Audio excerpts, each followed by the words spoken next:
예수님이 이 땅에 오신 거예요. 뭘 통해서요? 기적을 행하신 거예요. 그 예수님이 하나님의 아들이고 이분이 그리스도라는 사실을 알게 되고 믿게 되어질 때, 그죠? 영적인 눈이 떠집니다. 그러니까 결국은 그 눈을 뜨게 하는 일을 하는 거죠. 영적인 눈이 감겨져 있는 사람들이 이제 영적인 눈이 떠지게 됩니다. 바로 지금 이 사건이 특별히 마태복음 16장에 빌립보 가이사랴 지방에서 일어난 사건이고요. 이때 예수님이 교회를 세우겠다 말씀하시죠. 이게 순서예요. 교회, 그래서 예수님께서 말씀하신 교회의 ABC, 내가 교회를 세운다. 내가 내 교회를 세운다. 그래서 주님이 세우시는 교회가 주님의 교회입니다. 우리의 수단과 방법으로 세우는 교회는 이름은 교회지만 주님의 교회인가? 이거는 조금 우리가 퀘스천 마크가. 그래서 이제 정말 주님이 세우시는 그 교회, 바로 이제 이 교회에 대해서 예수님이 이제 말씀하시는데, 첫 번째가 뭐냐면 교회를 어디에 세우시느냐, 이게 아주 중요해요. 이거 알고 교회 개척해야 돼요. 어디에다 세우죠? 보기 좋은 데다 세우나요? 신흥개발지요. 뭐죠? 반석이 있어요. 그럼 이제 여기서 우리가 좀 생각해 볼 필요가 있어요. 그러면 이 반석은 무엇을 말하는 걸까? 이게 아주 중요합니다. 여기에 많은 분들이 이럽니다. 신앙 고백이다 이렇게 얘기합니다. 근데 신앙 고백이다라고 하는 것은 정확한 표현이 아닙니다. 바로 왜냐하면 그 앞에 분명히 말씀하셨어요. 너는 베드로라. 즉 이름을 바꿔주신 거예요. 성경에 보면요, 하나님이 이름을 바꿔주신 예가 몇 번 나오죠? 아브라함을 아브라함, 사레를 사라, 그렇죠? 야곱을 이스라엘. 하나님이 아이덴티티를 바꿔주신 거예요. 아이덴티티. 그 아이덴티티가 뭐냐면 시몬에서 반석으로 간 거예요. 반석. 자, 그럼 한번 제가 질문을 한번 드려볼게요. 만약에 이 시몬이 주는 그리스도 살아계신 하나님의 아들이십니다라고 고백을 하지 않고 만약에 요한이 제일 먼저 그 고백을 했다고 생각하세요. 주는 그리스도 살아계신 하나님의 아들이십니다. 그러면 예수님은 너는 반석이 아니야 그랬을까요? 네, 그 얘기는 뭐죠? 예수님을 알아보는, 예수님이 하나님의 아들이고 그리스도이심을 알고 믿고 고백하는 사람들이 반석이라는 사실을 아는 게 중요합니다. 사람인 거예요. 고백이 아니에요. 고백을 한 사람이에요. 고백이 아니라 고백을 한 사람. 그런데 로만 캐톨릭은 베드로라고 우기는 거예요. 베드로만이라는 거죠. 그래서 베드로 성당, 베드로의 무덤 위에다가 베드로 성당 짓고 거기 바로 교황. 그래서 교회의 최고의 권위 교황. 다른 사람은 다 반석이 아니라 이거죠. 베드로만이라 베드로만이라는 거죠. 아니라는 거죠. 오늘 여러분 이것이 굉장히 중요한 게 뭐냐면 이 반석 위에다가 교회를 세우자는 거예요. 그러면 주님은 교회를 어디에 세우시느냐면은 예수님이 하나님의 아들이고 그리스도이심을 알고 믿고 하나님이 눈을 뜨게 하셔서 고백하시는 사람 그 위에다가 교회를 세우겠다는 거예요. 와, 뭐냐면요, 거듭난 그리스도인은 다 주님이 교회를 세워가시는 일에 동역자라는 사실을. 여러분, 그게 하나님이, 제가 5년 전에 하나님이 그 뜨거운 마음을 주셔서 쓴 책이지. 그래서 이걸 몰라요, 사람들. 교인들이. 내가 반석이라는 사실. 나는 이제 더 이상 부모님이 지어준 이름, 내가 유충년인데 유충년이 아니라 반석이다. 그렇다면 우리 교회의 거듭난 그리스도인들은 다 반석이라는 거죠. 이걸 일깨워야 되잖아요. 그 위에 교회를 세우면 생각해보세요. 자, 우리 교회 교인이 10명이다. 10개의 교회가 세워집니다. 와우. 이걸 깨닫는 게 이제 중요합니다. 그런데 이때 제가 말씀드렸지만 한 사람은 교회가 아닙니다. 두세 사람, 2명, 두세 사람이 내 이름으로 모인 곳에는 나도 그들 중에 있습니다.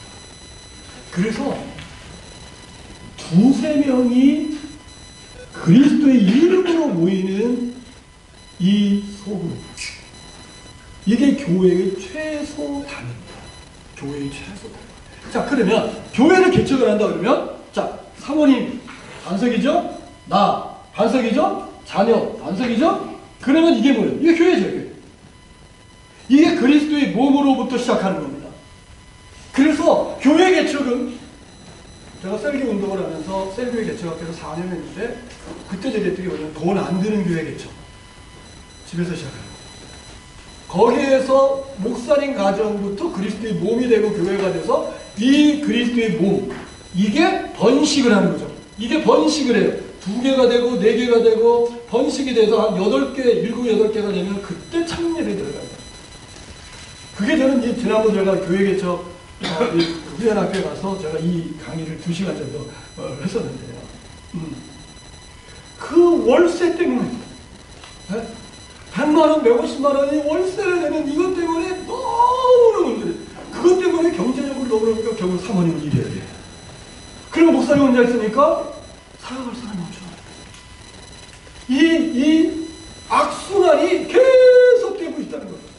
그렇다면 이제는 이 패러다임을 좀 바꿀 필요가 있다. 먼저 우리의 가정, 목회자 가정이 교회가 되고 셀이 돼서 그리스도의 몸을 이루고 그 몸을 통해서 불신자들을 초대하고 그 안에서 하나님의 임재를 경험하고 거기에서의 그 번식이 일어나는 이 프로세스. 저는 사실 제가 지금 신학대학원에 있지만 제가 총장님한테 몇 번 얘기했는데 저는 안 받아. 이거를 수용을 안 하더라고요. 저는 성신대에서 인턴십이 있으면 좋겠다고. MDB 학생 딱 들어온 그때부터 집에서부터. 그래서 제가 우리 총장님한테 그랬어요. 교회 개척론 저한테 강의를 맡겨줘요. 다음 학기 맡길지 모르겠는데, 그러면 제가 처음에 1학년 들어온 학생들한테 그 강의를 듣고 그때부터 가정에서 교회가 시작되는 거예요. 뭐 신학 졸업하고 나는 게 아니라 가정에서부터 가정 셀이 번식이 안 되는데 무슨 교회가 교회를 번식하고 성장이 이루어지겠습니까? 먼저 이것부터. 그리고 거기 코치를 붙이고. 그래서 지속적으로 만나면서 그러면서 그 셀이 번식해가는 거예요. 셀이 하나가 2개가 되고 4개가 되고 8개가 되고 그러면은요 적어도 40년 50년 정도 되면요 그때는요 장소를 어느 정도 충분하고요 그때는 충분히 이루어지게 됩니다. 물이 끓으면 수증기가 아닌 게 자연현상인 것처럼 하나님의 역사는 아주 자연스럽게 물 흘러가는 식으로. 그래서 이제 이 중요한 게 뭐냐면 먼저 목회자 가정이 교회 그리스도의 몸을 이루고 이제 그리스도의 몸된 교회에 대해서는 이제 그 다음에 말씀을 좀 드릴 건데요. 이 아래 이게 이제 시작이 돼야 돼요. 이게. 그러면 자 보세요. 지금 예수님께서 말씀하시기를 네 반석 위에 내 교회를 세우겠다. 그러면 이 반석 위에 주님이 교회를 세우고 싶은 거예요. 반석 위에. 목이 좋은 데가 아니라 반석. 그러면 이제 그 반석이 내가 반석이라는 사실 때문에 감사함을 내는 사람들이 일어나야 되잖아요. 기도 응답, 하나님 내 응답 해주셔서 감사합니다는 감사함을 내는데 내가 반석이라는 사실을 깨닫고 그래서 그 집사님은 그 교인은 그리스도의 몸을 세우는 주님이 이제 이 반석에다가 주님의 교회를 그리스도의 몸된 교회를 세우고 가신다라고 하는 그 비전, 그 비전에 사로잡혀서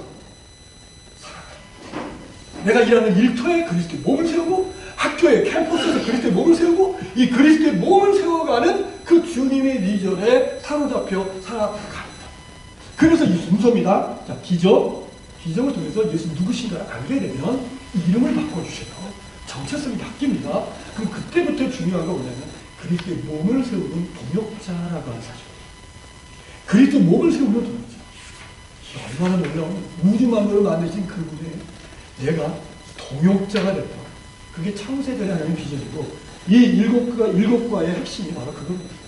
그리스도의 하나님의 동역자로 그래서 하나님의 자기의 아들들이 되게 하셨다. 이해가 되시죠? 이해가 되시나요? 네. 오케이. 그럼 그 다음 넘어가겠습니다. 자, 그러면 왜 교회를 세우십니까? 왜 교회를 내가 이 반석에 내 교회를 주님의 교회를 이 반석 위에다가 세운다는데 그 세우는 목적은 딱 한 가지예요. 이게 교회 존재 이유입니다. 바로 그 목적이 뭐냐면 음부의 권세가 이기지 못하다. 음부의 권세가 이기지 못하다. 자, 이것이 킹제임스 성경을 보면 그 영어 성경을 보면요. 거기에 음부의 권세가 이렇게 되어 있습니다. The gates of hell. 이렇게 되어 있습니다. 지옥의 문들, 복수입니다. 지옥의 문들이 이기지 못하는 곳이 교회예요.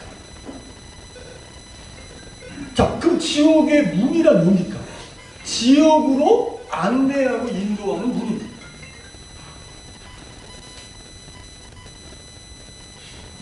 그거 누가 만들죠? 사탄입니다. 이걸 아셔야 돼요. 교회가 세워졌다는 얘기는요, 사탄에게 선전포고를 시작합니다. 그런데요, 이 사탄은 뭘 하느냐면요, 지옥의 문을 아주 다양한 문을 만듭니다. 네. 거기 제가 예를 들어서 했어요. 빌립보 지역에서 바울의 그 사역에 그 귀신, 점아린 귀신 들린 그 소녀를 고쳐주는, 나오잖아요? 네. 거기 뭐죠? 점아린 귀신. 점치는. 사람들은 왜 점을 치죠? 왜 점 보러 가죠? 궁금해서 불안해서 두려워서. 예, 궁금해서 불안해서 두려워서. 누구? 나 때문이다. 결국은요, 자기 중심이라는, 내가 더 잘 되고 싶고, 내가 내 욕심, 내가 원하는 이거를 이루어가기 위해서 도저히 답이 없어서 정보로 가요, 정보로. 자, 근데 그게 뭔지 아세요? 지옥으로 들어가는 문이라는 사실을 사람들은 모르고 있는 거예요. 이 사탄은요, 욕심, 물질의 욕심, 육신의 정욕, 안목의 정욕, 이생의 자랑, 다양한 이 욕심입니다. 사탄이가 우리를 지옥으로 인도하는 게 뭐냐면 욕심이에요. 이 욕심에 미끼를 던지는 거예요. 그 사람들은요, 그 미끼를 그럼 그때부터 이제 지옥으로 들어가는 일이 시작돼요. 어떤 사람은요, 부자가 되는 이 욕심에 사로잡혀서 부하려 하는 자, 부하려 하다가 결국은 뭐죠? 자기를 찔렀거든요. 디모데에게 보내는 편지 가운데서 사도 바울이 이야기한 거죠. 네. 돈을 사랑하는 그게 결국은 자기를 찌르게 되고, 이 세상은요, 속박하고 미혹하는 그런 요인들이 굉장히 많습니다. 굉장히 많아요. 그게 사탄이 만드는 지옥의 문들입니다. 그 문들로 많은 사람들이 이제 사탄의 미니스트리가 뭐냐면 지옥의 문을, 다양한 문을 만들어서 욕심으로 미혹해서 그 지옥으로 들어가게 하는 겁니다. 이게 사탄이에요. 사탄은 지옥 갈 걸 알거든요. 네, 자기 운명을 알거든요. 그런데 하나님이 가장 가치 있게 여기고 귀하게 여기는 이 인간을 물귀신처럼 같이 끌고 들어가려고 하는. 그 요한계시록에 보면 사탄을 위해서 얘기한 건데 이제 거기 그 사탄을 따르는 자들이 들어가게 된다는 거죠. 바로 여기에 굉장히 중요한 게 뭐냐면, 하나님은 아무도 멸망당하기 원하지 않으세요. 하나님은 하나님의 형상으로 지음받은 사람들이 한 명도 지옥 가는 걸 하나님은 원하지 않으시는 거예요. 그래서 교회를 세우신 거예요. 그래서 교회가 하는 일은 뭐죠? 사탄이가 만들어 놓은 지옥의 문들을 부수는 일을 하는 겁니다. 우리 교회는요, 수비형 교회가 아니라 공격형 교회입니다. 그래서 교회가 세워지면요, 사탄이 벌벌 떠는 거예요. 왜? 사탄이가 아무리 노력을 해도 이길 수 없는 것이 교회입니다. 여러분, 주님이 세우시는 교회 사탄은 이길 수 없어요. 그래서 뭐라고 하냐면요, 지옥의 문들이 이기지 못하리라. 그게 당해내지 못하리라. 그런데 안타까운 사실이요, 오늘날 교회는 사탄에게 벌벌 떠는 교회가 됩니다. 사탄이가 고통스럽게 하면 그때 가서 회개하고 주님께 돌아오고, 그때 가서 기도하고 금식하고. 사탄이가, 우리는 정말 이 도시에 주님이 교회를 세우시는 이 도시에 수많은, 아직도 하나님의 창세전의 비전이 이루어지지 않은 수많은 사람들, 그들은 이 사탄이가 만드는 이 지옥이죠. 이 지옥의 문들, 이 지옥의 문들에, 자, 우리 교인들이 이제 어디에 초점하시냐면, 내가 알고 있는 지인들 가운데 누가 사탄이가 만들어 놓은 어떤 문에 들어가 있고 갇혀 있는지, 이걸 파악하고, 정말 어떻게 보면요, 교회는 전략을 가지고 그것을 찾아내고 그걸 부숴내는 일들을 교회가 해야 된다. 그게 주님이 교회를 세우신 이유예요. 지옥까지 않게 하는 거예요. 이거 하나밖에 없어요. 또 뭐가 있나요? 없어요. 그만 사탄이가 죽을 지경인 거죠. 교회만 세워주면. 그런데 한번 생각해보세요. 지금 우리나라에 6만의 교회가 있다는데, 만약에 우리 성교교단에서 이번에 이 목회코칭을 시작으로 해가지고 이제 교인들이 그리스도의 몸을 세우는 일에, 그러면 수많은 가정이 교회가 되고 일터가 교회가 되고 막 수많은 교회들이 일어나기 시작한다면 사탄은 죽을 지경이죠. 그런데도 이길 수가 없어요. 아무리 해도 이길 수가 없어요. 음부의 원성을 이길 수 없는 이 강력한 교회, 이게 주님이 세우고 싶어하는 교회. 이 교회가 세워져야 돼요. 이 교회가 많아져야 돼요. 제가 내비게이터 출신인데, 우리 내비게이터에서 형제들은요, 대학을 졸업하고 직접 취직하는 목적이 뭔지 아세요? 제자 삼기 위해서 직접 들어가요. 먹고 살기 위해서 하는 게 아니라 그곳에 가서 제자를 삼아야 된다. 그리스도의 제자를 삼아야 된다. 이 비전을 가지고 들어가요. 그 승질에 별로 관심이 없어요. 들어가요. 거기 가서 복음 전하고, 거기에서 한 형제가 예수 믿고 주님께로 돌아오면 그들을 그리스도의 제자로서 사람들에게, 그 직원들에게 영향을 미치는 이 비전. 그런데 이게 교회 청년들, 교회 대학교의 그 대학생들은 이 비전이 없는 거죠. 제가 전도사로 사역을 할 때 너무 많다. 그래서 제가 서울신대에서 제자훈련학회라고 하는 이 제자 동아리를 만들어가지고 바로 이 비전을 가지고, 우리 신학생들이 이 비전을 가지고 이 캠퍼스 사역 해야 된다. 이 그리스도의 몸을 세우는 이 비전, 이 그리스도의 몸을 세워가는 이거보다 가치 있는 일은요 없습니다, 여러분. 우리가 이 땅에 태어나서 가장 가치 있는 일은 뭐냐면 그리스도의 몸을 세우는 그 주님의 일에 동역자가 된 겁니다. 동역자가 된 거예요.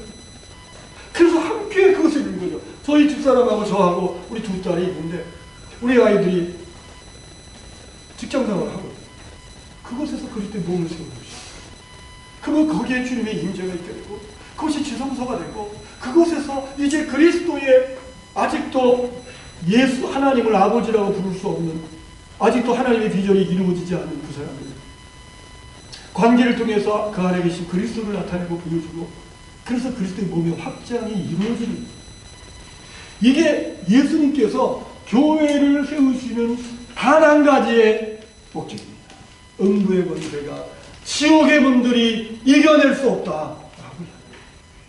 그러면 어떻게 그러면 이 그리스도의 문들, 이 교회를 어떻게 세우나? 바로 사도 예수님이 말씀하셨습니다. 뭐라고 그러죠? 그 다음 스텝. 자, 한번 복습해 보이나? 기적을 행했어요. 네, 예수님이 누구신가를 알게 하기 위해서, 영적 눈을 뜨게 하기 위해서. 영적 눈이 떠진 사람들이 고백을 합니다. 그러면 이름을 바꿔주십니다. 그래서 정체성이 바뀝니다. 이제는 그리스도의 몸을 세우는 터전이 되는 거예요. 한성. 그 위에 주님의 몸된 교회를 그분이 이제 세워가실 때, 그러면 우리 동역자잖아요. 그러면 중요한 게 뭐냐면 주님이 하시는 일이 뭐고 동역자가 해야 될 일이 뭔지 알아야 됩니다. 구분할 수 있어요. 주님이 하시는 일을 우리가 하려고 하면 안 됩니다. 주님이 내가 세우겠다는데 내가 자꾸 교회를 세우려고 하면 안 됩니다. 주님이 세우시는 겁니다. 그러면 우리는 뭐 하죠? 바로 주님이 천국 열쇠를 주겠다고 말씀하십니다. 이게 우리가 해야 됩니다. 주님이 그 동역자로 그 주님의 몸된 교회를 세워가는 그 일에 바로 주님께서 참여하는, 내가 반석임을 깨닫고 감사하는 사람들, 그게 뭐예요? 주님이 나를 반석되게 하셨는데 이것에 대해서 믿지 않으면 감사할 수가 없는 겁니다. 믿으면 감사하는 거예요. 그럼 그때부터 동역자죠. 그때 뭐가 이제 주어지냐면 천국 열쇠가 주어집니다. 엄청나요. 제가요, 안식년으로 이제 미국에 가서 1년 동안 이제 연구년으로 이제 안식년으로 미국에 이제 가기 전에 제 아파트 열쇠를 제 친구에게 열쇠를 주면서 1년 동안 마음껏 사용하라고. 누구에게 이 열쇠를 주겠습니까? 친구. 믿었습니다. 천국을 여는 열쇠를 주셨다. 이거 어마어마한 일입니다. 천국의 문을 열어서 그 천국으로 들어갈 수 있게 하는 바로 이 놀라운 권한을, 이 어서리티를 주셨다는 거예요. 천국 열쇠를.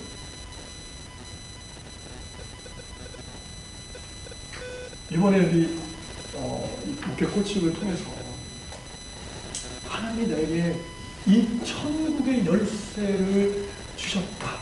이거에 대한 그 감사와 그 감격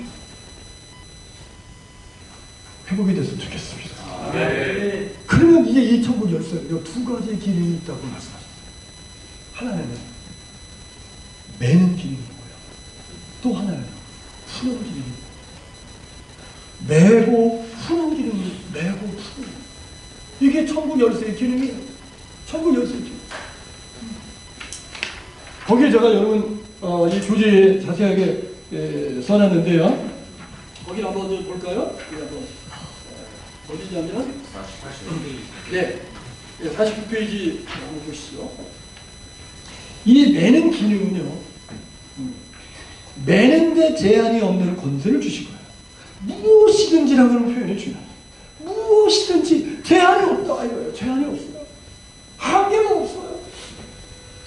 우리가 얼마나 놀라운 정말 하나님의 그 어소리티를 우리에게, 우리가 그것을 받게 되는 거예요.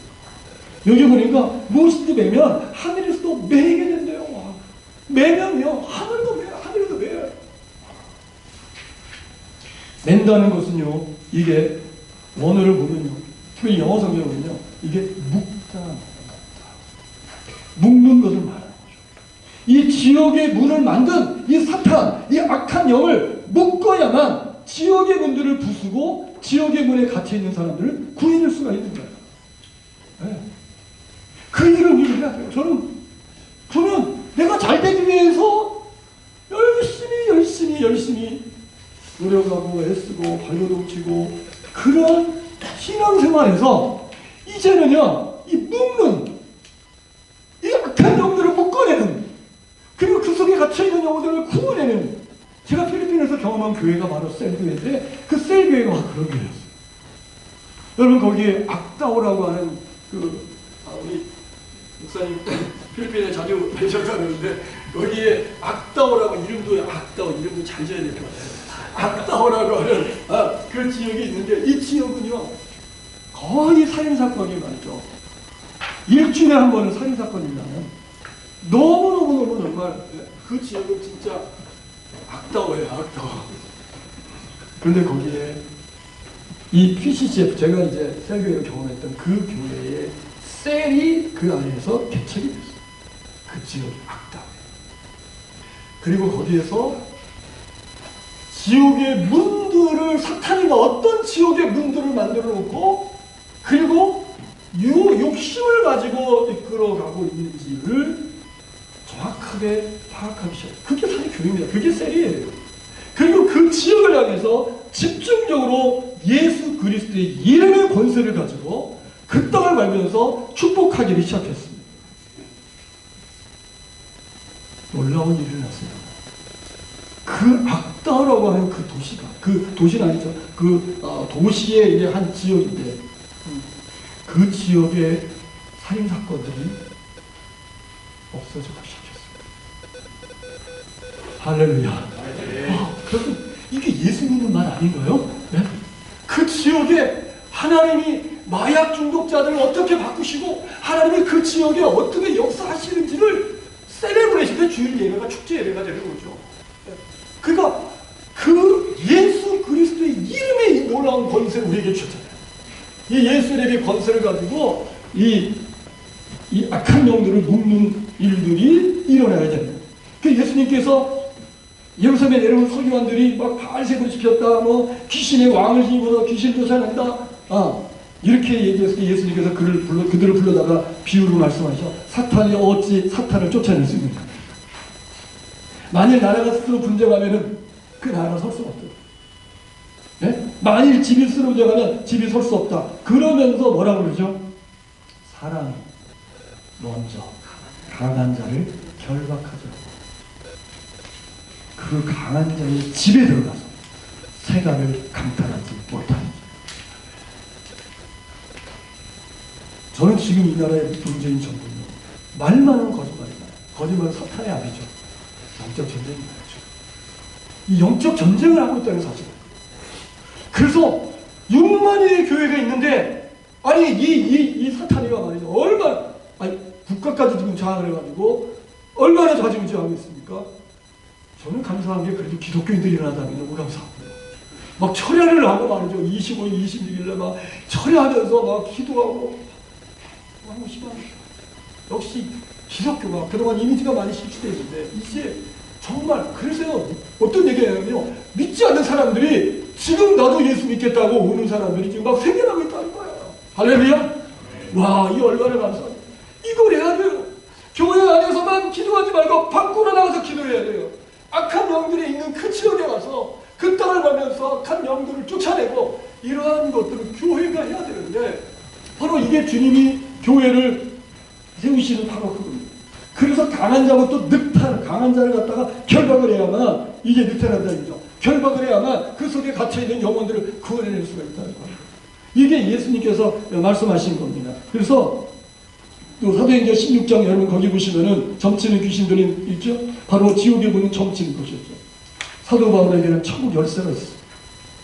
예수 그리스도의 이름을 사용하죠. 천국 열쇠를 사용함으로 그 점치는 여종 이면에 있는 사탄을 묶어버리니까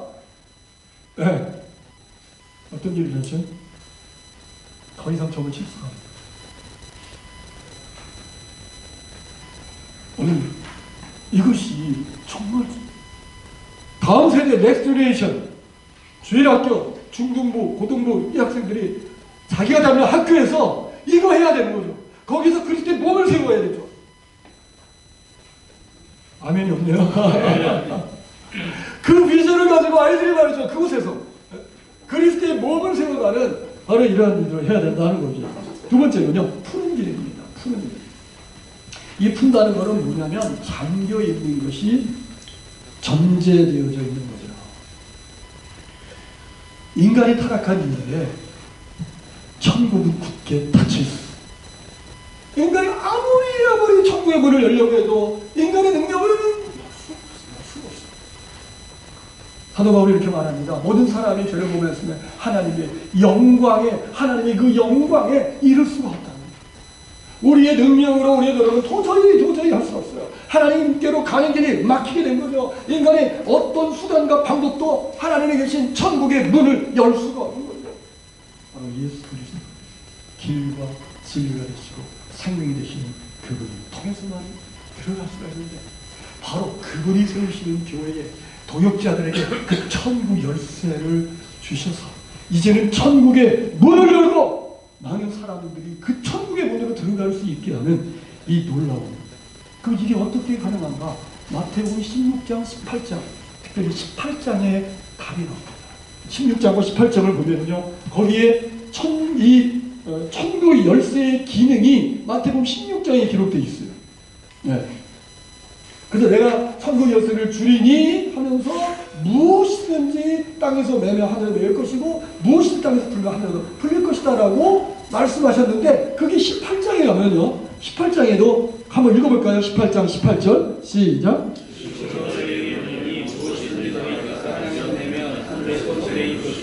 무엇이든지 땅에서 풀면 하늘에서도 풀리리라. 똑같잖아요. 자, 한번 볼까요? 여기는 천국 열쇠예요. 천국 열쇠를 주리니 그리고 얘기합니다. 근데 마태복음 18장에는 뭐가 나오냐면 이게 나오는데 이거 여기부터 먼저 나오는 거예요. 여기부터. 그리고 그 다음 절에 내가 다시 너희에게 이르노니 하고 이 천국 열쇠가 어떻게 작동되는지를 가르쳐 주시는 거예요. 그게 18장입니다. 그 18장에 있는 그 내용이 바로 뭐죠? 두 사람이 합심하여 두 사람이 합심하여 무엇이든지 구하며 하늘에 계신 아버지께서 저희를 위하여 이루어 주시리라. 와, 여기에 굉장히 중요한 교회를 세우는 주님의 일에 동역자들이 해야 할 일이 뭔지를 가르쳐줍니다. 바로 뭐죠? 천국 열쇠를 어떻게 작동시켜요? 합심 기도입니다. 저는 우리 성결교단 안에서 각 교회마다 두세 사람의 그룹이 만들어져서 그들이 합심해서 기도하는데 무슨 기도요? 매는 기도, 푸는 기도. 이 매는 기도와 푸는 기도를 통해서 그 지옥의 문들이 부서지고 그 속에 갇혀있는 영혼들을 천국으로 인도하는 이 놀라운 일들이 일어나야 합니다. 합심기도. 그런데 우리는 지금 합심기도 하는 거죠. 맹제하죠. 지옥의 문에 갇혀있는 영혼들을 위한 기도. 제가 필리핀에서 셀교회를 경험하면서 굉장히 인상 깊게 들었던 게 뭐냐면 잃어버린 영혼들을 위해서 전 교회가 3일 금식을 선포하고 기도해요. 내 문제 해결을 넘어서서 지옥의 문에 갇혀있는 영혼들. 그 영혼들을 위해서 기도합니다. 그 영혼들을 위해서 기도하다가 눈물을 흘립니다. 이 교회의 문화를 만들어가요. 이게 정말 저는 제가 필리핀에서 경험한 PCCF라는 그 교회 여기에만 온전히 집중하는 교회. 여기에만 다른 프로그램도 아무것도 없어요. 도시를 그리스도의 도시로 바꾸는 그게 그 교회의 모토예요. 이 도시를 그리스도의 도시로 만들어요. 그래서 아이들부터 중학생이 필리핀에 이제 중학 하이스쿨인데 우리 학교에 가서 이 그리스도의 몸을 세우는 셀을 개척하고 이런 일들이 일어나게 되는 게 이거죠. 이 가치를 했기 때문이죠. 이 그리스도의 몸을 세우는 바로 그래서 그 두세 사람이 그 다음에 나오는 게 이겁니다. 두세 사람이 내 이름으로 모인 곳에는 나도 그들 중에 있는 놀라웠어요. 이 부분은 제가 그리스도의 몸된 교회에 대해서 좀 더 자세하게 말씀드릴 거예요. 지성소가 바뀌어요. 옛날에는요, 성막에, 여러분, 성막 안에 성소와 지성소 가로막힌 휘장이 있죠. 그 휘장을 넘어서 지성소, 거기에 하나님의 임재가 있죠. 하나님의 임재가 있는 그 지성소가 이제는 그리스도인들로 반석이 된 거듭난 그리스도인들이 지성소가 되는 이게 뉴 테스트먼트 처치입니다. 구약에는 교회가 없었습니다. 아브라함은 교회를 경험한 적이 없습니다. 다윗도 교회를 경험한 적이 없습니다. 모세도 교회를 경험한 적이 없습니다. 그런데 우리가 그 교회 시대에 태어났습니다. 그 교회 여러분 이 그리스도의 이 몸을 세워가는 이거잖아요. 요즘에 정말 구역 안 보인다고요. 그런데 여러분 거기가 지성소. 자, 구역 식구들이 모였어. 여기에서 그냥 구역 예배를 드리는 하나의 프로그램이 아니라 그것이 지성소예요. 와, 거기에 주님의 임재가 있어요. 그분의 임재를 경험할 수 있는 곳이라고요, 구역이라는 게. 구역에 대한 이 패러다임 시프트가 일어나야 합니다, 여러분. 왜 셀교회들은 셀에 모이는 숫자가 주일 예배에 나오는 숫자보다 더 많죠? 이유가 있습니다. 그것에서 주님의 임재를 경험합니다. 거기서 삶이 변하는 거예요. 그리스도의 몸 안에서, 그리스도의 몸 두세 사람이 내 이름으로 모인 그곳에 나도 그들 중에 있느니라. 그 주님의 그 임재 안에서 그분을 만나게 되고 그분을 경험하게 되고 거기에서 놀라운 변화가 일어나게 됩니다. 이게 사실 셀교의 DNA인데 지금 이게 지금 이 많이 심해져 있어요. 한국에 정말 셀교회 이야기하는데 이 가장 중요한 이 DNA는 빠져 있어요. 훈련해서 리더를 세우고 리더가 세워진 그 사람이 셀을 번식할 수 있다는데 번식은 안 되고 이건 아니거든요. 오늘 여기에서 중요한 이 부분요. 정말 거듭난 그리스도인. 그래서요, 내가 거듭났다. 성령으로 거듭났다. 이거 어마어마한 사건이죠. 그 사건이 이루어진 그들이 반석이고 그 반석이 두세 사람이 모일 때 바로 그곳에 주님의 임재가 있는 그리스도의 몸인 교회가 세워지게 됩니다. 아멘. 아멘. 가정을 교회로, 일터를 교회로. 이 운동이 교회마다 일어나야 됩니다. 그래서 그 우리 교회에는 다양한 직업을 가진 분들이 있잖아요. 선생님도 있고 변호사도 있고 그들이 그곳에 그리스도의 몸을 채워가는 이 비전을 사모합니다. 이게 그리스도의 이게 예수님이 세우신 교회. 그림이 그려지시나요? 아멘? 네. 이게 이제 두 번째고요. 두 번째. 세 번째로 넘어갈게요. 빨리 이제 일단의 내용을 빨리 하고 그 다음에 이제 코칭에 대해서 말씀드려야 되니까요.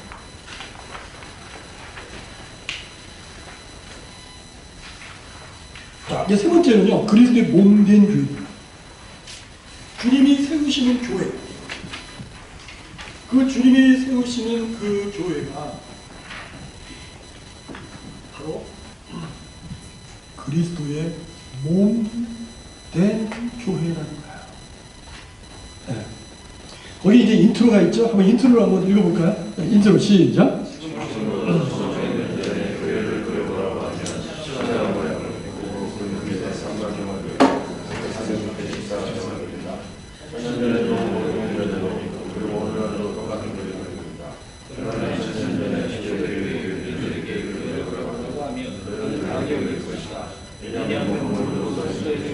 존재하지 않았기 때문이다.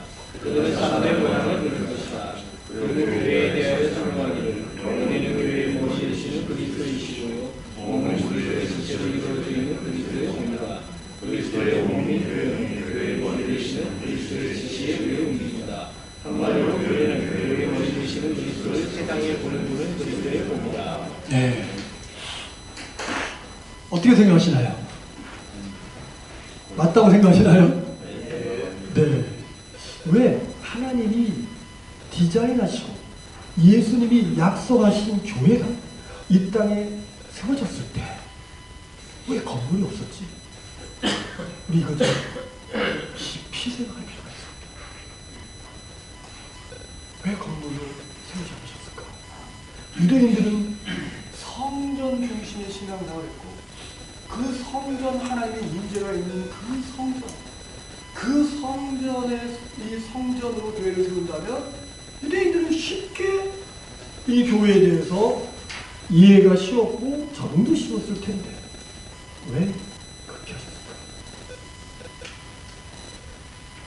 여기에 중요한 이유가 있습니다. 바로 그것이 에베소서 여러분 어디냐면 거기 이제 그리스도의 몸된 교회에 대한 성경 구절들이 쭉 있는데요.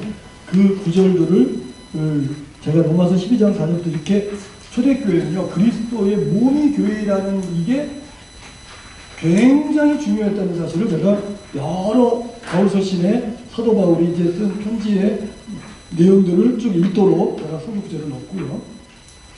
거기에 이제 그리스도의 몸된 교회의 그 개념, 그리스도의 몸된 교회의 이 개념.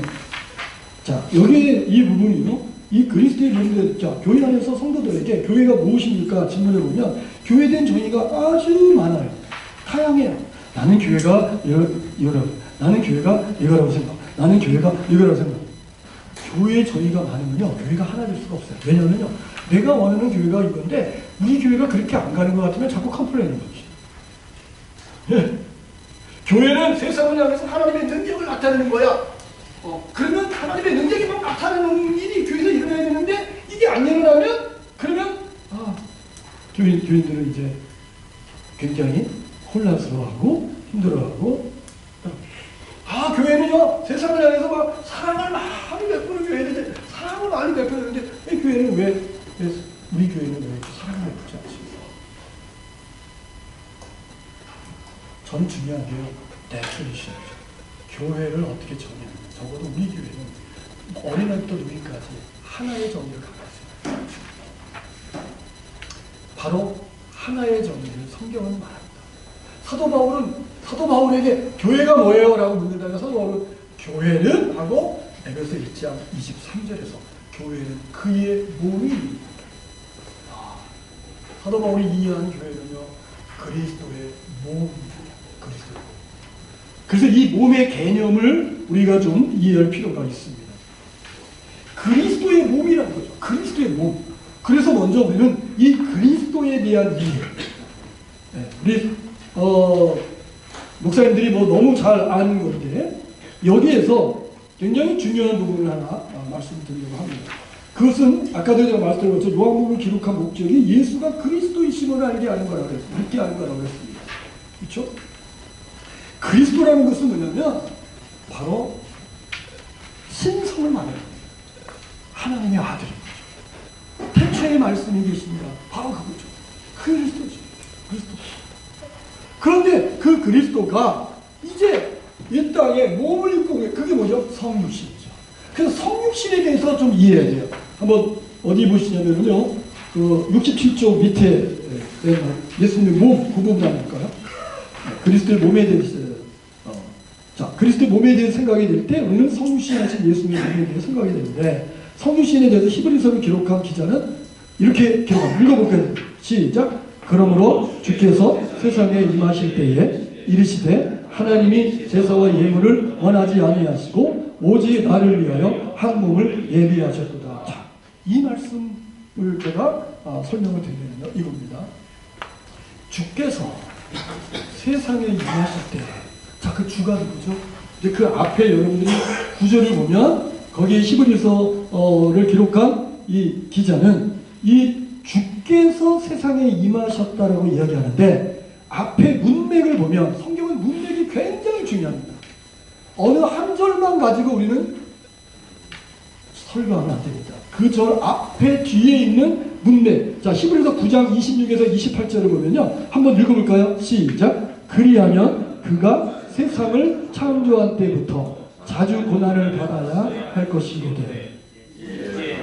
단번에 제물로 드려 죄를 없이 하시려고 세상 끝에 나셨느니라. 한 번 죽은 것을 사람에게 정하시고 그 후에는 심판이 있으니 이와 같이 그리스도도 많은 사람의 죄를 담당하시려고 단번에 들으심 받으셨고 구원에 이르게 하기 위하여 죄와 상관없이 자기를 바라는 자들에게 두 번째 나타나시니. 여기서 뭐라고 그러죠? 창조주 하나님이라고 그러죠.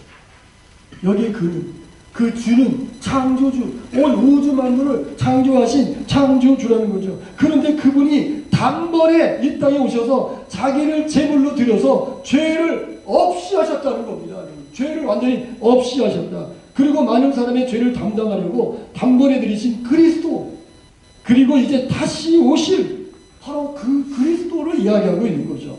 그런데 보세요. 그 그리스도가 세상에 임하실 때에 하나님께서, 이 하나님은 누구죠?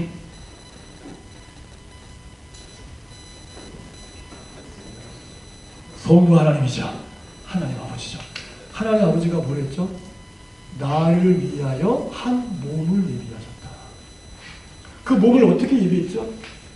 성령의 능력으로. 정자와 난자가 결합해가지고 아니라 성령의 능력으로 한 몸, 즉 그 몸이 뭐죠? 예수. 예수라는 몸을 예비하셨다고. 이게 여러분 성육신에 대한 정확한 이해입니다.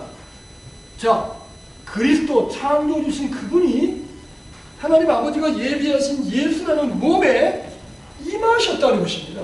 임하셨다는 거예요. 그래서 자, 여기서 이게 성육신의 몸입니다.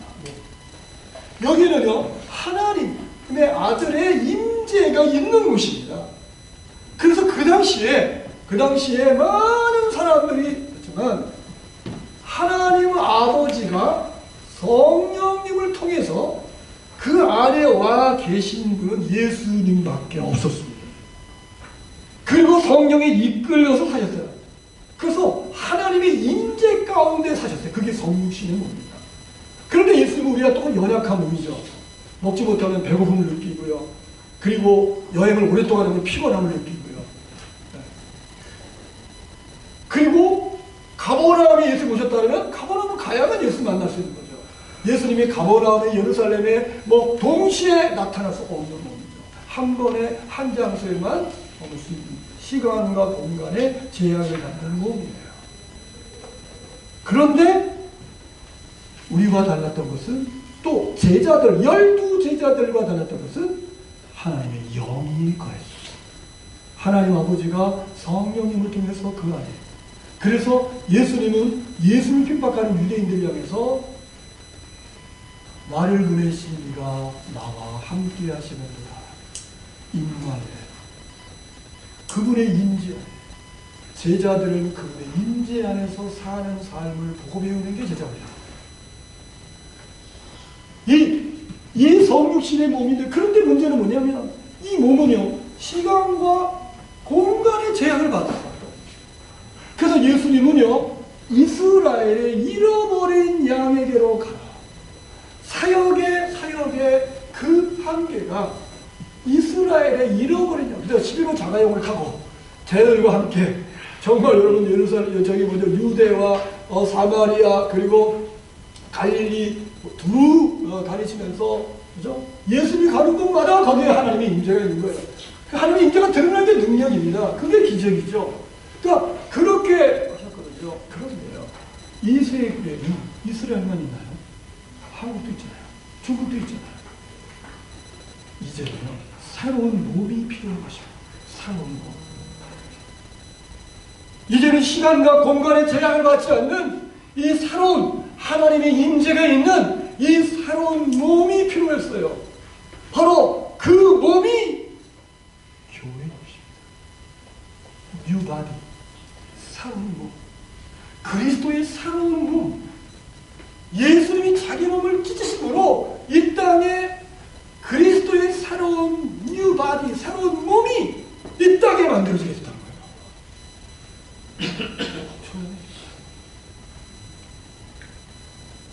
그게 교회예요. 그래서 교회는요, 우리가 그리스도의 몸의 지체라는 사실을 경험할 수 있어야 합니다. 두세 사람이 내 이름으로 모이는 곳에 나도 그들 중에 있느냐. 여기에 주님의 임재가 있고, 과연 주님이 여기 계시네요. 이거를 경험하는 즉 그리스도의 한 몸됨을 경험할 수 있는 공동체가 바로 교회예요.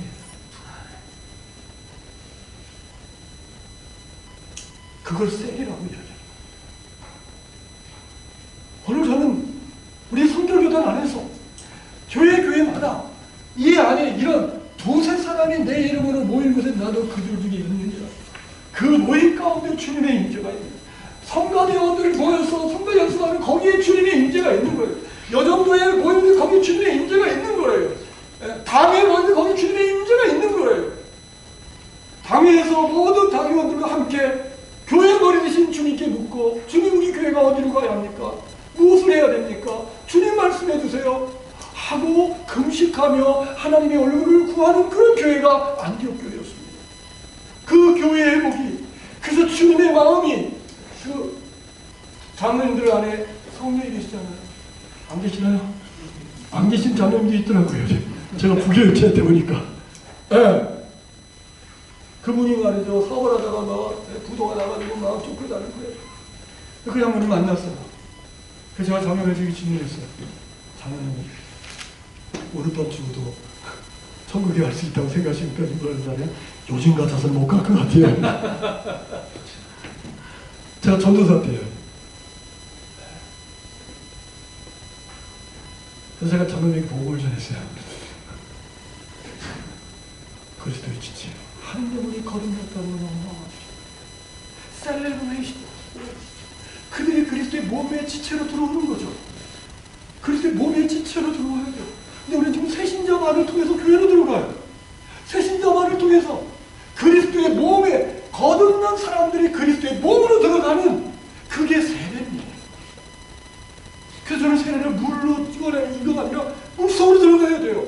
그분과 함께 장사되고 거기서 올라오는 이걸 경험하는 셀브레이드를요. 제가 필리핀에서 보니까 이 세례식이요. 믿지 않는 사람들을 구원하는 굉장히 중요한 이벤트예요. 수영장에서요. 그리고요. 가족들, 자기 친구들 다 부릅니다. 완전히 셀레브레이션이에요. 그 거기에 물속으로 들어가기 전에요. 간증을 합니다. 그 간증을 하면서 뭐라 하냐면 나는 그리스도와 함께 나 옛사람이 죽었고 이제는 그분의 부활로 말미암아 내가 그리스도 안에 새로운 피조물이 되었다. 이제부터 내 인생의 주인은 내가 아닌 이제는 그리스도가 나를 통해서 사시는 이 몰랐고도 이 삶을 오늘 이곳에서 시작합니다.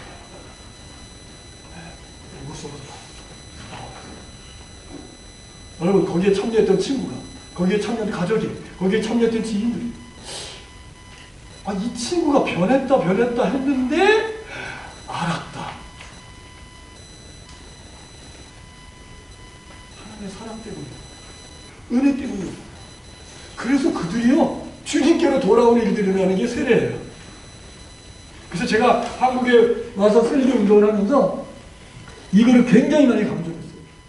그리고 실제적으로 새가족 수양회를 가서 실제적으로 새가족 거기에서 세례를 못 그곳에 불신자를 초대하고 인도네시아의 아발로브라는 교회는요 거기는 수양회를 하는데 그 수양회 때 불신자 초대해가지고 거기에서 그 수양회에 불신자들이 거기 그 수양관에 와요.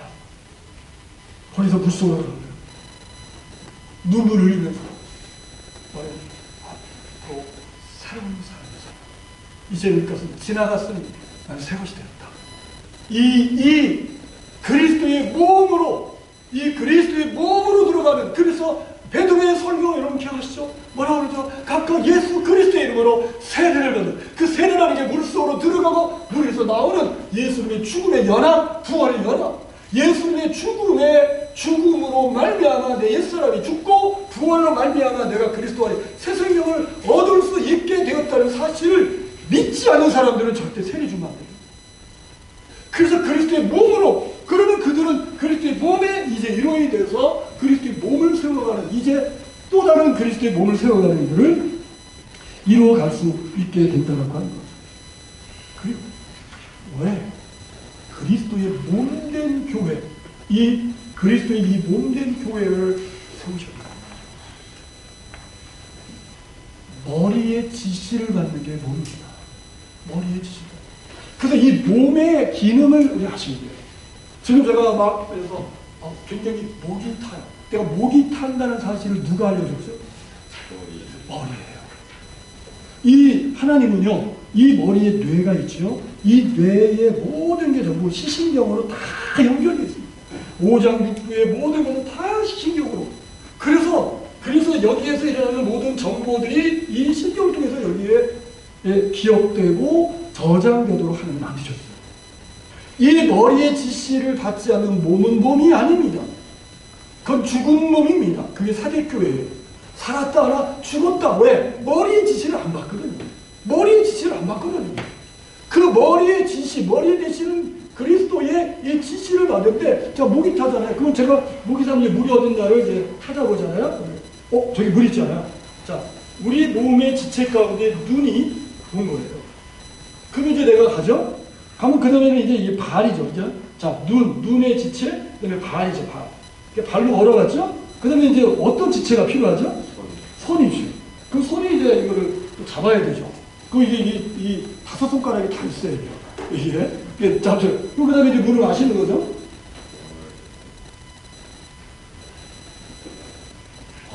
시원하다, 그죠? 그런데 만약에 물을 마셨는데 넘기지 않고 그냥 물을 맞고 있으면 위로 가는 거죠. 그 다음에는 혀가 넘겨야 된다. 그러면 그 다음에는요, 쭉 들어오죠? 네. 그러면서 우리의 갈증이 해결됩니다. 이게 뭐예요? 교회는요, 유치원 다니는 아이들도 알 수 있는 거예요. 몸으로 기자. 한 지체가 고통을 당할 때 그리스도의 몸된 다른 지체들이 그 지체를 세우는 거예요. 그게 하나님이 보고 싶어하는 교회의 모습입니다. 그래서 아름답지 못한 지체가 존귀함을 얻는 그것이 교회입니다. 이 그리스도의 이 몸된 교회, 그래서 몸의 활동이 일어나는 거죠. 이 몸의 활동은 머리의 지시를 받아서 지체들의 연합으로 지체가 고유의 기능을 발휘함으로 말미암아 문제를 해결합니다. 이 몸의 활동이 이루어지면서 이 몸이 정상적으로 기능을 하도록 하는 겁니다. 그게 교회예요. 그러면 이 그리스도의 이 몸 경험하려면요, 대그룹에서는 경험할 수 없어요. 이런 50명, 100명 거기서 어떻게 해요? 그래서 집에서 집으로 옮겨가는 거예요. 제자들은 12제자 공동체 예수님 12명의 소그룹으로 늘 살았기 때문에 그 소그룹의 다이나믹, 그 소그룹 안에 그 주님의 임재, 그 소그룹의 그를 일찍이 경험하고 있었던 것이죠. 그래서 교회는 교회 속의 교회. 우리 교회가 예를 들어서 우리 철호동 교회다. 그 철호동 교회는요, 작은 그리스도의 몸의 연합이 이루어져요. 이 몸이 정상적으로 작동해야 합니다. 정상적으로 그리스도의 몸으로서 음부의 권세가 이길 수 없게 하는 이 주님의 사역을 해나가게 됩니다. 이 그리스도의 몸은 정말 강력한, 그래서 정말 우리가 건물마다 서로 연결하여 주 안에서 성전이 되어가고, 이게 그래서 있잖아요. 교회. 이 교회 모습. 그 다음에 빌립보 교회는 빌립보에 있는 가정, 수많은 가정 안에 그리스도의 몸들의 연합체가 바로 빌립보 교회였다라고 하는 것이죠. 그래서 이 그리스도의 몸된 교회를 먼저 목회자 가정 안에서부터 경험합니다. 목회자 가정이 그리스도가 머리가 되시고 그분에 의해서 그리스도가 나를 통해서 사모님에게 흘러가고, 사모님을 통해서 아이들에게 흘러가고, 아이들 통해서 목사님이 흘러가고, 목사님 통해서 아이들에게 흘러가고, 이 그리스도로 유통이 이루어지는 곳이 바로 교회예요.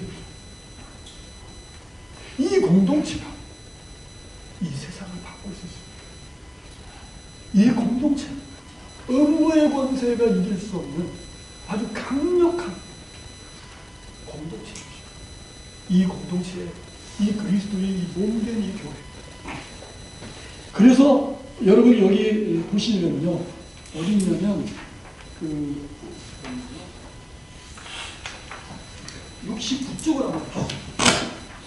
69쪽을 보면 이 그리스도의 몸은 새로운 예수님의 새로운 몸이다. 여기 그리스도의 몸인 교회의 가장 중요한 것은 그리스도의 몸의 머리다. 그래서 에베소 1장 20절부터 23절을 보면요,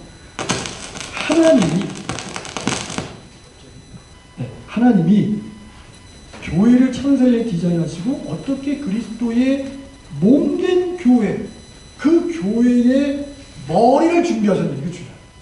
교회는 그의 몸이니 이 앞에 하나님이 먼저 머리를 준비하시는데, 어떻게 준비하시느냐면요, 예수님이 십자가에 못 박혀 피 흘려 돌아가셨잖아요.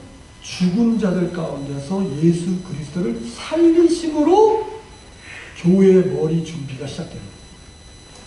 그래서 그를 살리셔요. 그리고 하나님 우편에 앉히시고 모든 일을 위해 뛰어난 이름을 주시고요. 네, 뛰어난 이름을 주시고요. 그리고 모든 무릎을 예수 그리스도의 발 앞에, 발 아래 모든 만물을 거기에 다 복종하게 하십니다. 그게 하나님이 하신 일입니다. 하나님 아버지가 하신 일이에요. 왜요? 교회를 세우려. 부활의 중요한 의미가 뭐냐? 여러분, 예수님이 살아나신 게 아니라 하나님 아버지가 살리신 거예요. 아버지의 놀라운 능력이 역사해서 살려요. 왜? 교회를 세우시고 교회의 머리가 되게 하시고, 그리고 우편에 앉히시고 모든 입에 뛰어난 이름을 주시고 모든 만물을 예수의 발 앞에 꿇게 하신 이유가 교회의 머리를 세우시고.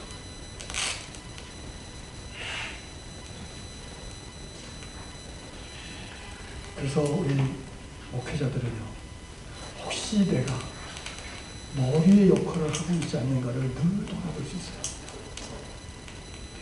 머리 대신 그리스도, 그분의 생각이, 그분의 지혜가, 그분의 지식이, 그분의 사랑이, 그분의 능력이, 그분의 선하심이, 그분의 인자하심이 몸을 통해서 표현되는 것입니다.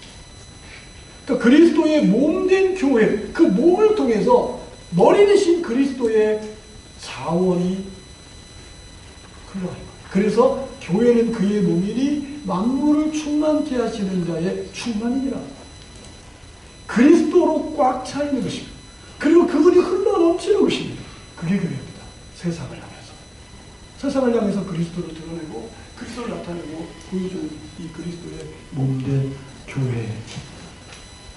이게 이제 세 번째의 핵심입니다. 그래서 여기서의 이제 가장 중요한 이 핵심은 뭐죠? 여기서 가장 중요한 핵심이, 여러분들이 이제 코칭 그 가이드를 보시면은 3에 보면 그리스도의 지시에 의하여 움직이며 서로 세우는 그리스도의 몸된 교회를 이해하고 시작합니다. 여기에 중요한 게 뭐냐면 서로 세우는, 그리스도의 지시를 따라서 서로 세우는 거죠. 네. 아까 우리 지체가 서로 세우는 거죠. 자, 눈의 지체, 발이라는 지체, 손이라는 지체, 서로 세움을 통해서 이제 이루어지는. 그게 이제 일단은 여기서 중요한 부분입니다. 네. 네 번째, 이 땅에 첫 선을 보이신 교회. 하나님께서 창세전에 교회를 디자인하시고 이 땅에 첫 선을 보이신 교회는요, 건물이 없었어요. 왜 하나님은 건물로 우뚝 선 첫 교회로 선을 보이지 않으셨어요? 교회는 그리스도의 몸으로 그리스도의 임재가 가장 중요했고 그리스도에 의하여 움직이는 교회였어요. 그리스도가 주고 그리스도 우리가 주고 계약을 할 단어가 바로 서로라는 단어입니다. 여러분, 구약성경에 서로라는 단어가 있나요? 거의 없습니다. 그런데 여러분, 거기 제가 써놨죠? 위에서 말한 예수님이 마지막 십자가에 달려 들어가시기에 제자들에게 마지막 설교, 서로 사랑하라. 그런데 여러분, 거기에 보면 제가 이 서로를 다 성경 구절되어 있습니다. 서로 비판하지 말라, 서로 받아라, 서로 권하라, 서로 종로를 따라, 서로 용납하라, 서로 용서하라, 서로 화답하라, 서로 피차, 서로. 그래서 이 땅에 첫 선을 보이신 그 교회, 이 교회가 어떻게 세워졌죠? 예수님이 예루살렘을 떠나지 말라고 했어요. 왜요? 왜 예루살렘을 떠나지 말라고 그랬죠? 성령이죠. 그럼 왜 성령이 와야 되죠?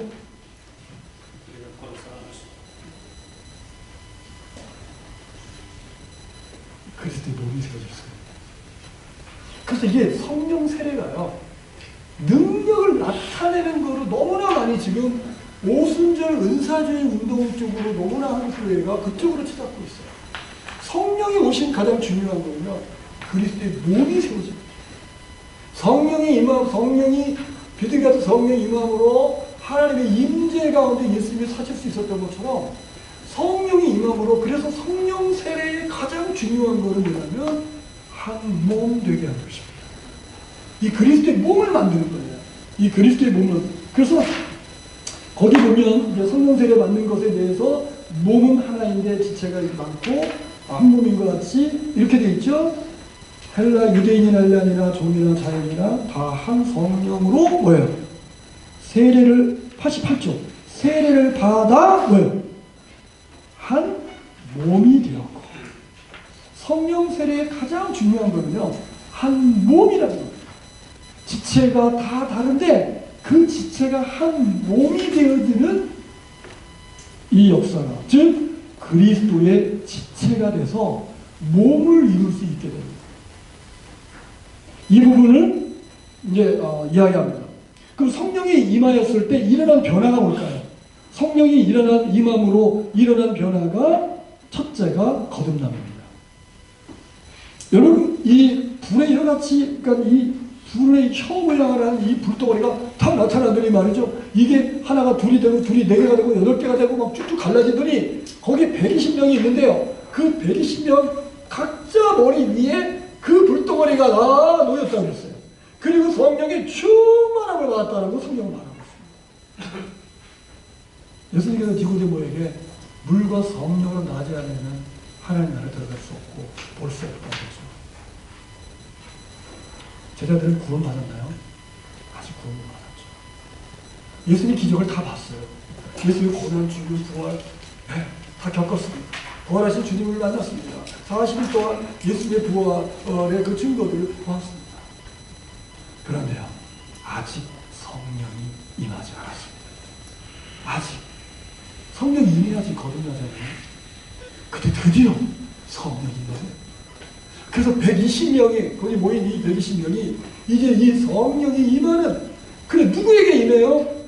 예수님의 하나님의 아들이고 그리스도심을 믿는 자. 예수님의 고난 죽음이 나를 위한 죽음이었고 부활이었다는 사실을 믿는 그 믿는 자에게 성령이 임합니다. 그래서 예수님이 그 초막절에 마지막 날에 누구든지 목마르거든 내게로 와서 마시라. 그 배에서 생수의 강이 흘러나리라. 이는 믿는 자의 받을 성령을 가리킵니다. 여러분, 성령은요 기다림으로 성령을 받는 게 아닙니다. 오순절주의 신학이 기다림으로 성령을 받는다 해서 우리가 얼마만큼 기다리느냐가 성령이 임하는 어떤 척도가 되어지는 잘못을 범했다고 저는 생각합니다. 믿는 자에게 성령이 임하는 맞죠? 예수의 죽음과 고난과 죽음과 부활이 나를 위한 것이라고 믿지 않는 사람에게 절대 성령이 임할 수가 없습니다. 성령이 임하게 될 때 거듭남의 역사가 일어납니다. 그래서 그들이 거듭나게 되고 바로 얘기한 것처럼 그리스도의 성령 세례가 부어짐으로 교회가 탄생합니다. 120명이 이 그리스도의 몸으로 세워지게 되는 일들이 일어나게 되는데, 여기에 놀라운 변화가 있는데요. 뭐냐면 성령이 말하게 하심으로 말하기 시작했다. 성령이 임하고 나서 달라진 게 뭐냐면 내 생각, 내 감정, 내 의지, 내 뜻대로 말하는 게 아니라 성령이 말하게 하심으로 말하기 시작했다. 이게 놀라운 변화입니다. 자, 바로 그리스도의 몸 안에서는요, 그 안에 성령이 계시잖아요. 성령님께서는 그리스도가 계신데 그분을 통해서 말씀하시고 그분을 통해서 서로 세우는 일들이 이제 가능하게 된 겁니다. 그래서 이 땅에 첫 선을 보이신 교회의 DNA가 베드로의 설교에, 이거를 제가 여러분 이제 자세하게 읽어보시고 핵심만 말씀드리겠습니다. 이 베드로의 설교, 즉 교회의 DNA. 우리 몸은 세포로 이루어졌는데요. 세포의 가장 중요한 게 핵입니다. 핵 안에 DNA죠. DNA는 자기를 복제할 수 있는 능력을 갖고 있죠. 이 DNA가 뭐냐면 두 가지입니다. 하나는 구원입니다. 베드로의 설교는요, 요엘 선지자의, 여러분 요엘 선지자의 예언을 인용을 해가지고 성령이 마지막 날에 내 영을 모든 육체에게 부어주는데 자녀들이 예언하고 젊은이가 환상을 보고 늙은이가 꿈을 꿉니다. 근데 여러분 보세요. 자녀들이 예언하고 젊은이가 환상을 보고 늙은이가 꿈을 꾼다. 그럼 왜 그런 일이 일어나는 거죠? 거기에 결론은 누구든지 주의 이름을 부르는 자는 구원을 받으리라. 자녀들이 예언하는 게 중요한 게 아니에요. 청년들이 환상을 보는 게 중요한 게 아니에요. 꿈을 꾸는 게 중요한 게 아니라 그 기사와 능력을 베풀음으로 하나님을 믿지 않는 사람들이 하나님을 향해 마음을 열게 되고 예수가 그리스도고 하나님의 아들이라는 사실을 알게 되고 믿게 되고 누구든지 주의 이름을 부르는 자가 구원을 얻게 되죠. 베드로의 설교의 여러분 마지막 결론이 뭐죠? 이 패역한 세대에서 구원을 받아라. 너희가 십자가에 못 박아 죽인 그 예수를 하나님이 살리셨다. 그리고 주와 그리스도 되게 하셨다. 그때 그들이 가슴에 찔려가지고 우리가 어찌할꼬 그래요. 너희가 각각 회개하고 예수 그리스도 이름으로 세례를 성령을 선물로 똑같은 일이라는 거예요. 재생산이라는 거죠. 성령이 선물로 이게 바로요. 바로 그대로. 그래서 그들이 그날에 그 말을 받은 사람들이 3,000명이 그리스도의 지체가 되어지는 놀라운 역사가 일어나게 된 겁니다. 또 하나의 DNA가 있습니다. 거기에 사도 바울이 이 베드로가 다윗의 예를 들어요. 하나님의 영이 거한 사람이 다윗입니다. 지금 하나님의 영이 임했잖아요. 하나님의 영이 임했는데 그 다윗은 예수님이 이 땅에 오시기 1000년 전의 사람인데 그는 이렇게 고백을 했다. 시편을 인용하면서 내가 항상 내 앞에 계신 주를 배웠으며 그죠? 주님의 임재야. 이 다윗이 주님의 임재 안에 살았다는 거예요. 그리고 우편에 계시고 그리고 그분을 기뻐함으로 그분의 주님의 임재를 기뻐하는 그 얘기를 여러분 여기서 이야기해 뭐죠? 여기에 굉장히 중요한 게 뭐냐면요. 바로 그 마가 요한의 다락방에 120명이 모였는데 불의 여같이 갈라지는 것이 그들에게 눈에 보이고 그리고 급파와 강한 바람 같은 소리가 그의 눈에 들린 이게 중요한 게 아니라 성령이 막 불덩어리가 각자에게 임하더니 성령의 충만함을 받고 그들이 거기서 경험하게 된 게 뭐냐면 와! 예수님이다. 여기 예수님이 계신 거예요. 주님의 임재를 그들이 경험하게 된 거예요. 내가 세상 끝날까지 너희와 항상 함께 있으리라 약속하신 그 말씀대로 주님이 지금 여기 계신 거예요. 여러분 이게 초대교회 비밀입니다. 그들의 두려움은 다 사라진 거예요. 그들은 어디 있든지 간에 그리스도가 사시는 그리스도의 임재 가운데 사는 그래서 베드로의 설교에 굉장히 중요한 교회의 DNA는요. 주님의 임재입니다. 주님의 임재. 이렇게 다윗은 이야기합니다. 다윗이 죽어 그 무덤이 우리 가운데 있다. 그는 역사적인 인물입니다. 하나님의 영이 거한 사람이었습니다. 그가 우리아의 바세바를 가늠하고 우리아를 위험한 곳에 보내가지고 죽게 하고 그러면서도 하나님께 회개하지 않을 때 나단 선지자를 통해서 책망하시죠. 그때 깨닫고 그가 참회의 그때 시편 51편에 보면 그의 참회의 기도 정말로 내 눈물로 침상을 띄울 정도로다가 그 기도하는 그 내용이 나오는데 거기에 중요한 게 있어요. 주의 신을 내게서 떠나지 말게 하옵시고. 이 다윗이 가장 두려웠던 게 뭐냐면 혹시 주의 신을 떠나게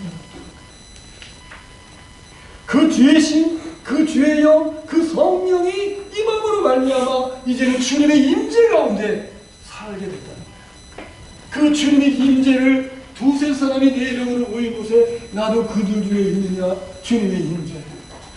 그래서 지금 여러분 여기에 이 땅에 첫 선을 보이신 교회에 가장 중요한 핵심은요 바로 주님의 임재예요.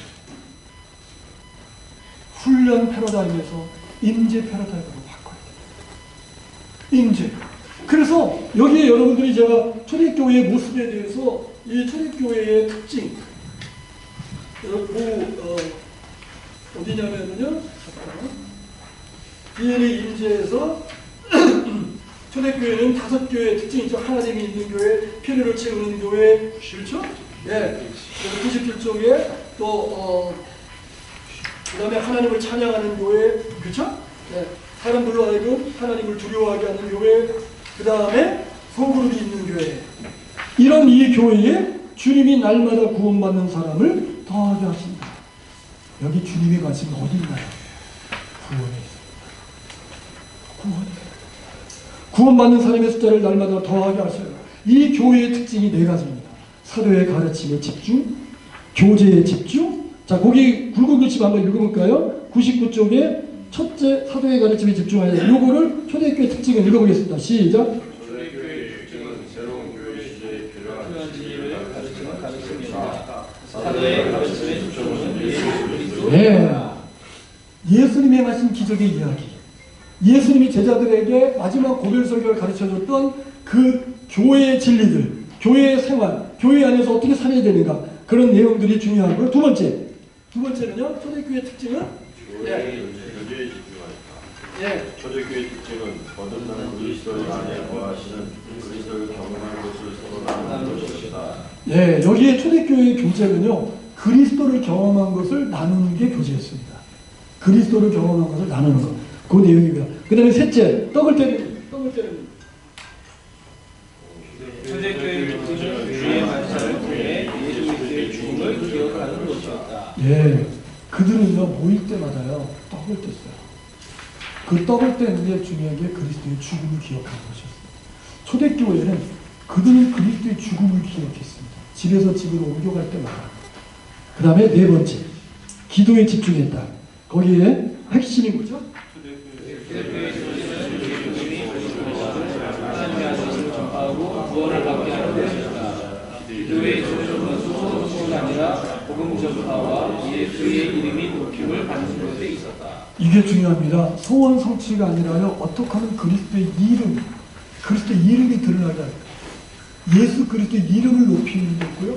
그 다음에 구원입니다. 사도들이 감옥에 갇혀가지고 풀려났어요.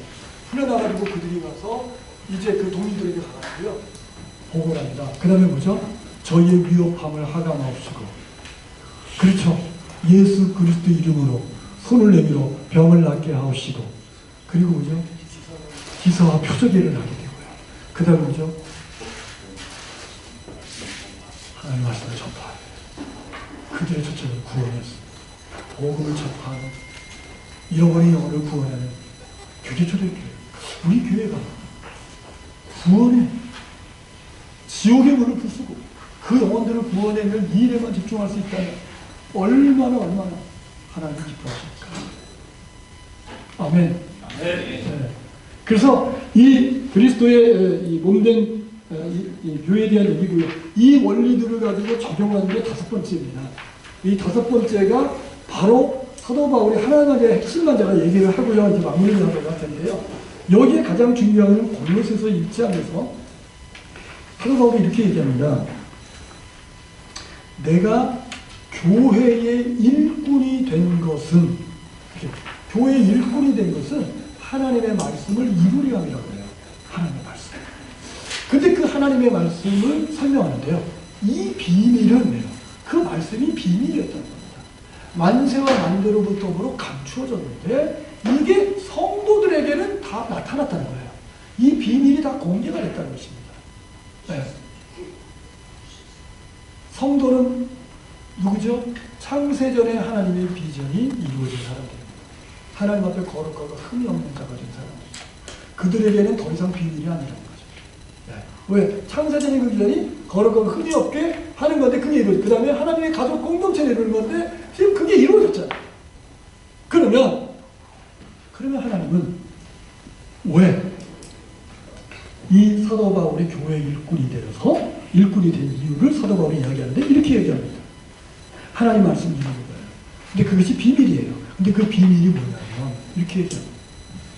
이 비밀을 알게 하는 거라는 거예요. 이방인들에게, 하나님 믿지 않는 사람들에게 이 비밀을 알게 하는 거예요. 그럼 그 비밀이 뭐냐 그러니까 너희 안에 계신 그리스도라는 거예요. 그게 교회 아닙니까? 주님의 임재잖아요.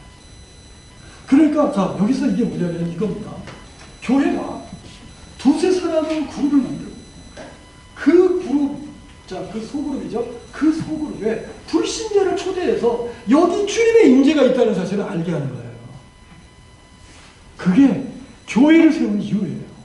사도 바울은 이 사역을 위해서 그는 1차, 2차, 3차 선교 여행을 하면서 그 지역에 가서 그는 그걸 한 거예요. 불신자들을 초대하는 거예요. 그래서 우리가 이 소그룹이, 이 셀이 일터에서, 지역에서 초대하는 거예요. 불신자들을 초대하는 거예요. 그래서 그들이 그곳에 임재하신 주님을 경험하고 고린도전서 여러분 14장 22절부터 25절까지 보면요. 그들이 불신자들이 고백을 하는데 과연 하나님이 너희 가운데 계시다. 와. 주님의 임재, 그리스도인들이 지성소라는 사실을 알게 하는 것이 바로 하나님 교회를 세우신 중요한 이유라는 겁니다. 음부의 권세, 지옥의 문에 갇혀있는 사람들, 그들을 초대해서 하나님의 임재를 경험하게 될 때 그들이 그 안에 그들을 사로잡고 있었던 악한 영들이 무너지고 깨어지는 일들이 일어나게 됩니다. 그래서 임재가 있을 때 성령의 나타남이 있게 됩니다. 지식의 말씀, 지혜의 말씀, 영문별, 믿음, 병고침, 이 초자연적인 성령의 나타남이 드러나므로 불신자들이 엎드려 하나님을 경배하게 되는 이러한 일들이, 이게 초대교회 셀입니다. 이걸 회복하자는 게 셀의 운동이에요. 실제적으로 제가 필리핀에서, 그리고 이 인도네시아나 여러분 말레이시아나 여러분 이 동남아의 전 세계의 이런 셀 교회들이 주님의 임재 가운데 그들의 셀에 불신자들을 초대하고 그들이 그곳에서 주님의 임재를 경험하는 일들이 일어나게 되고, 그런 셀들은 막 번식을 하는데 막 150개까지 번식하고, 반방이라고 하는 그 인도네시아의 아발로브 교회의 셀 리더는요, 셀을 150개를 가지고, 근데 그 번식이 주님이 하신 것이죠. 주님의 능력이 드러나는 거예요. 주님의 능력이 나타나는 거예요. 그 능력으로 서로를 세움이 일어나는 거죠. 오이코 도메오. 이게 초대교회의 굉장히 중요한 비밀이었다. 사역. 우리가 아주 간단하게 이렇게 얘기할 수 있습니다. 집사님 두 분이 이 두세 사람이 내 이름으로 나도 그들 중에 있느냐, 주님의 이름으로 정말 그 주님의 몸을 주님이 세우시는 것에 대한 비전으로 하나가 돼요. 네. 그래서 서로를 위해서 기도합니다. 그때 주님이 주시는 마음을 서로 나눠요. 서로 세움이 이루어집니다. 서로 세움이 일어납니다. 그리스도의 지체가 그리스도, 왜? 다 그리스도가 계시잖아요. 다 성령이 계시잖아요. 그래서 그 성령의 나타남을 통해서 서로 세우는 거예요. 근데 요즘에는 성령이 나타나니 한 사람을 슈퍼스타를 만들어요. 그리고 사람들 전부 그 사람 팬들이 그 사람을 따라다니고 그 사람한테 예언받아야 되고, 너는 그거 하면 초대교회는 전혀 그런 게 없었어요. 두세 사람이 내 이름으로 모인 곳에 소그룹으로 모일 때 거기에 성령이 나타남이 있게 되고, 그 나타남으로 서로 세움이 이루어지게 되는 일들이 일어나게 됐고, 이거를 회복하는 운동이 셀의 운동이고, 이 운동을 통해서 전 세계에 놀라운 부흥의 물길이 일어났던 것입니다. 이 주님의 임재의 회복, 주님의 주님 되심을 기뻐하고 송축하고 그분을 드러내는 이 무먼트가 일어나야 된다는 것이죠. 그것에 의해서 사도 바울의 사역이 지금 골로새 1장에 보면 우리가 사도 바울의 사역이 세 가지예요. 그를 전파하는 사역, 1대1로 권하는 사역, 그 다음에 모든 지혜로 가르치는 그 사역을 통해서 그리스도 안에서 완전한 자로 세워요. 여기 중요한 게 완전한 자가 뭐냐면 창세전에 하나님 앞에 거룩하고 흠이 없게 하시려고 하는. 그럼 뭐가 되죠? 반석이 되는 거죠. 사역자가 되죠. 그러니까 저는 너무 심플한 게 이거죠. 구원받고 구원받게 하시는 하나님의 일에 동역자가 되는 거. 그게 다예요. 제가 성경 30여 년을 연구하고 내는 결론이 그거예요. 너무 심플해요. 우리 교회가 거기만 집중할 수 있다는 것도. 모든 교인들이 전부 거기에만 해요. 하나님의 은혜에 대한 감사와 감격으로 하나님을 높이고 찬양하고, 그리고 아직도 하나님의 비전이 이루어지지 않은 그 사람들에게 두세 사람이 주님의 이름으로 모여, 그 주님의 임재가 있는 그들이 그들을 섬기고, 거기에서 주님의 임재를 나타내고 드러내고. 지금은요, 이 시대는 너무너무 전도가 잘 되는 시대거든요. 부흥이, 요즘 부흥이 안 된다 그러는데요, 저는 이 시대가 너무너무 부흥이 잘 되는 시대입니다.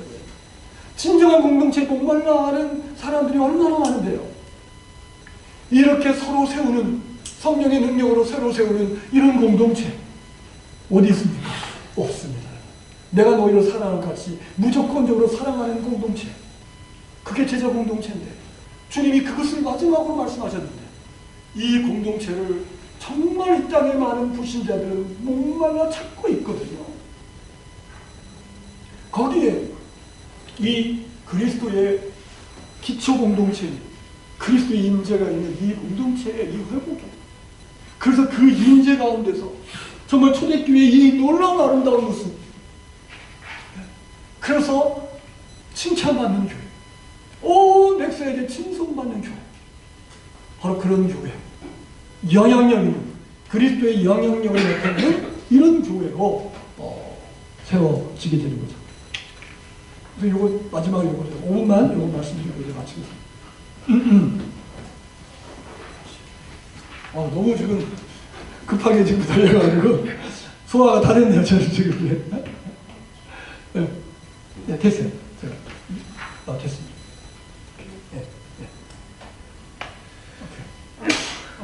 왜 코칭이니 이걸 보니까요. 진짜 여러분, 이 코칭 역량은요 100만 불짜리입니다. 정말 놀라워요. 그래서 사람들이 이게 직업이 되잖아요. 그리고 이걸 한 분들이 이 기업에도 얼마나 놀라운 결과를 내는지, 하버드 대학원 경영대학원에는 코칭에 대한 연구들, 논문들도 굉장히 많이 나왔고요. 정말 놀라운 일들이 일어나고 있어요. 왜? 하나님의 라이프 스타일. 제가 그래서 이게 이제 코칭의 본질인데, 이 본질을 구현해야 되는 거거든요. 그래서 이 상대 중심으로 자기 존재 가치를 인식하기 위하고 중요한 게 이거죠. 내가 하나님 앞에 얼마나 가치 있는 존재인지를 인식하게 하는 기술이 코칭이에요. 그러니까 이번에 이걸 통해서 그거를 인식할 수 있게 하는 게 중요하고요. 그 다음에 미래 긍정한테 가능성 확장하고 자발성 촉진대로 자학과 책임을 누려주셔서 탁월함을 끌어내서 고객만의 미래, 하나님 원하시는 그 미래를 위해서 창조해 가는 새로운 패러다임이 이제 코칭에 대한 건데요. 코칭은 개별화된 접근이에요. 이게 중요합니다. 목회자 개인에게 맞추는 거예요. 교회에게 맞추는 거예요. 그래서 여러분이 이번에 하시는 게 이게 그룹 코칭이죠. 1대1이 아니죠. 1대1이면 가장 좋은데, 1대1을 하는 게 가장 좋은데, 아니면 그룹으로 하는데, 이 그룹도요, 여러분, 이 그룹 코칭에 여기에 있는 이 코치들의 역할은요, 오케스트라 컨덕터입니다. 오케스트라 컨덕터는 뭐죠? 이미 있는 음악을 끌어내는 거예요. 자, 오케스트라 컨덕터예요. 자, 거기에 이제 어떤 분은 바이올린의 소리를 내고, 어느는 차일의 소리를 내고 그러잖아요. 그래서 지휘를 하잖아요, 지휘. 그러니까 여러분들 그걸 하시면 되는 거예요. 여기 있는 이 질문이 있잖아요. 자, 여기 코칭 가이드가 있죠? 이 가이드를 가지고 끌어내 주시는 거예요. 자, 예수님이 세우시는 교회에 대해서 우리 김 목사님의 생각을 하고 있어요. 나는 거기에서는 노 코멘트. 나는 이렇게 생각해요. 나는 그렇게 생각하지. 너는 그게 아니에요. 하루같이 쉬어. 그러면서 내가 깨닫지 못했던 것들을 깨닫게 되고, 그래서 거기에서 진짜 그룹 다이나믹스가 일어나게 하는 거를 교통 정리를 하시는 거예요. 네, 코칭이 그거예요. 끌어내 주시는 거예요. 자, 보세요. 척도. 자, 하나님의 은혜에 대한 감사와 감격, 이게 엔진이다. 자, 그럼 이제 그거에 대해서, 자, 10점 만점, 1점에서 10점 만점이에요. 그러면 거기에서, 자, 몇 점이니까, 어떤 목사는요, 2점이요. 어떤 목사는 3점이요. 어떤 분은 1점은 안 나오겠죠? 나오죠. 그럼 그게 되게 의미를 죠. 네. 끌어내죠. 뭐를 결정하는 게 아니에요. 스스로와, 그래서 거기서 발견하게 하고, 인식하게 하고, 그래서 그 교회를 향해서 한 걸음 깊게 하십시오. 나아갈 수 있도록 하는 거예요. 그게 코칭입니다. 너무 빨리빨리 달려와서 말씀을 제가 드렸고요. 그래서 이거를 제가 좀 안타까운 거는 시간이 좀 있으면 실제로 실습을 이걸 가지고 한번 실제로 실습을 한번 하면 가장 좋은데 지금 그걸 할 수 없는 게 조금 안타까운데요. 한번 여러분들이 여기 그 구쪽을 한번 볼까요? 구쪽. 그걸 간단하게 설명을 드리고 마치게요.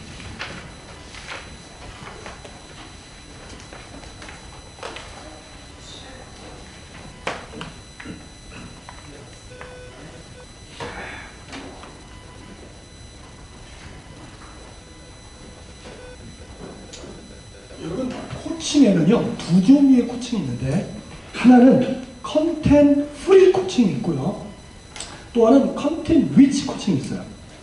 그러니까 컨텐트 프리 코칭은 뭐냐면 내용이 없는 코칭입니다.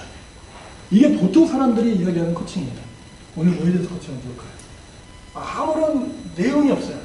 고객이 원하는 거를 향해서 그 원하는 미래로 갈 수 있도록 하는 코칭이에요. 이 컨텐트 프리 코칭을 위해서는 11가지의 ICF의 역량이 필요해요. 그게 이제 코치 훈련 과정이에요. 네. 지금 이게 코칭 합의 수립하기, 신뢰와 친밀감 수립하기, 코칭 존재감, 적극적인 경청, 강력한 질문, 직접적인 의사소통, 새로운 자극을 창조하기, 행동 설계하기, 계획과 목표 설정, 진보와 책임 관리. 이 역량들이요, 진짜 제가 얘기했죠, 100만 불짜리예요. 보통 국제 코치 연맹에서 하는 이 코치 훈련 과정이 굉장히 비쌉니다. 1000만 원이 넘어요. 그런데 ACC, PCC, MCC가 있는데 ACC가 한 400만 원 정도 되고요. PCC는 한 700만 원 되고 MCC는 1000만 원이 되고요. 안 아까워요. 너무 파워풀하고 진짜 이 역량이, 여러분 여기 있는 이 역량들 보세요. 직접적인 의사소통이 뭐냐면요, 고객에게 가장 위대하게 긍정적으로 영향을 줄 수 있는 언어를 사용하는 능력이에요. 여러분 이런 언어 사용하면 좋겠죠? 네, 보세요. 정보를 평가하고 통합하고 고객이 자각할 수 있도록 돕는 해석을 만들어 원하는 결과를 성취하게 하는 능력. 이게 새로운 자각 창조예요. 네. 고객과 함께 일과 삶 속에 지속적 학습을 해서 기회를 만들어내는 능력. 고객과 함께 효과적인 코칭 계획을 개발하고 유지하는 능력. 고객의 중요한 것을 집중하면서 고객 스스로 자신에게 책임을 지게 하는 능력. 이게 역량이에요. 네. 그래서 고객 강력한 질문을 보세요. 고객과 고객과의 관계에 최대 유익을 줄 수 있는 필요한 정보를 드러내게 하는 질문. 질문하는 능력. 적극적인 요청.